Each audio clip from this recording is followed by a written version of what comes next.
I'm joined today in the WRFI studios with Tina Nilsen-Hodges. She's the superintendent and principal for New Roots Charter School located here in Ithaca. Welcome to the studio, Tina. Thank you for joining us. Oh, thank you so much for inviting me. You're very welcome. So let's give our audience a little bit of background. New Roots was granted chartered in 2009. Yes. Is that correct? Yes, it was. And the beginning of this school year, or the beginning of the year, the calendar year, there had been some tensions between the Ithaca Central School District and New Roots Charter. So I kind of want to hash out a little bit of that controversy and kind of get down to bare bones here. So let's jump right in. New Roots in a nutshell.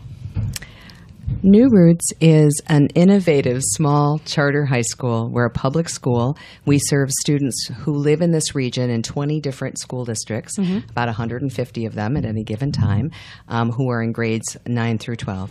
And we are a public school, so our doors are open to any student who would like to attend. And we have the full, beautiful range of teenagers that would attend any public school in New York State. We award New York State diplomas. We follow all the same rules and regulations as other public schools. What makes us different is as a charter school, we've been chartered to provide an innovative and groundbreaking approach to education. And our particular focus is education for sustainability and justice. And what we mean by that is that we're focused not on teaching about those topics, but rather developing the capacity of young people to really have a deep and powerful understanding of the world and how it works and how they can see themselves in it as actors that can make a positive difference in their lives and the lives of the people in their community. So those are the big and, sort of the lofty goals. The big mission statement. The big mission statement. But, in terms of like what we strive to do on a day-to-day basis, we want to provide an intellectually rigorous, interdisciplinary curriculum. We teach all the same subjects, but we do it in a way where students are stepping out of the classroom and into the community. We've designed our schedules so that teachers can have frequent field trips with students, and so that teachers can collaborate and create sort of a whole school curriculum where everything is connected, so that students see the connections and the relevance of things. So.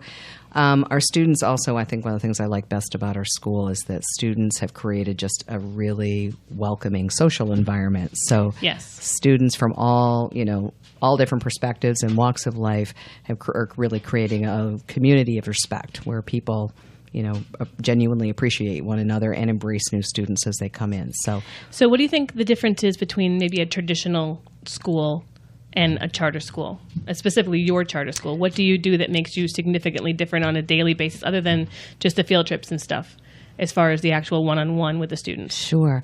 Well, because we're a small school, we are, compared to the scale of many modern high schools, we do have a much more intimate setting where students and staff have an opportunity to get to know one another well. Students receive a lot of individual support. Well, let's start. I'm going to interrupt you for a second. Let's start with the numbers. So this year's graduating class is how many?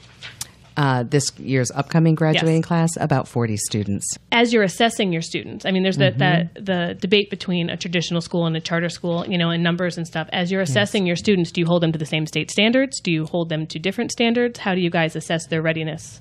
We actually have standards that are higher than graduation standards in New York State. We require additional math and science credits for students that start with us and do our full program. We also have a graduation portfolio and a capstone projects that students need to complete, in addition to the state standards of passing at least 5 Regents exams and, meeting curricular standards for awarding of credit. So one of the reasons that, I kind of brought you in was to look at the numbers. The graduation rate for New Roots this year, the cohort that started in 2010, was about 51%. Yes. And normally people would go, that's a very scary number.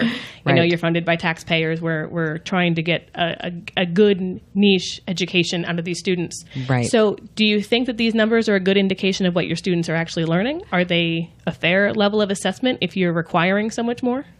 Well, first of all, I'd say that a 51 graduation rate from any perspective is completely unacceptable, not something that we're happy about. But it's interesting to look at to actually look at the numbers. And particularly with this cohort, which is a cohort of students. So cohort is a group of students who all entered high school at the same time, no matter when they entered high school. Right. And this particular group came in, those who started with us, in our second year, and we're joined by the rest of the cohort throughout the next 4 years of high school. Many of the students started after the start of ninth grade, often because they'd experienced some bumps in the road at the start of their high school education. So came to New Roots often, with some credits missing or, just needing some TLC in order to get back on track with high school. So out of that, there's actually out of that group 50 students in that cohort. And 26 of them graduated by the end of August. 9 of them are still enrolled in the school, and 17 of them didn't complete school, but half of those students came and went within a year, and we weren't able to track where they went. Like, they sort of came and then disappeared. So if you took out the students who came in perhaps way late in the game, if you take out the students who disappeared, for lack of a better phrase, what would your number actually be if you were to take all that off? Well, that's a really good question. I mean, I think it's it's something that's in line with, if you looked at like students who started off, not on track and came in, but they're going to graduate this year. We're looking at something that's more along with the state and national averages of around 75 to 80%. I just ran in within the last 2 weeks. I've run into 3 young people who were among our quote unquote dropouts who are now at TC3 taking classes. Now, when they were enrolled at New Roots, we were giving them a lot of encouragement to pursue college, and we think TC3 is just a fantastic option for students. Those students actually now we can take them off our cohort because they are enrolled in college before graduating, but that doesn't, impact our numbers retroactively. So the numbers move too, The thing that I think is really, that I kind of like about the situation, like where these large school metrics are being applied to our tiny little school, is that each and every student is 2%. And they matter, and they matter anyway as people. But then when it comes to data, you know what I mean? They're not lost in the numbers. They are making an impact. They make an impact in so many different ways. But. Yeah, I mean, do you find that because you are so college prep focused, that becomes almost all encompassing? Do you find that kind of takes away a little bit of the joy of what you're trying to do in a, not as far as unschooling, but a more free learning environment? I think there's definitely, I'd suss out the test preparation from college readiness, because college readiness, I see, and we see as a school, as something being much more holistic. So students discovering and developing capacity in themselves, setting goals, developing the mental muscle to to work in addition to the skills and content area knowledge that they need.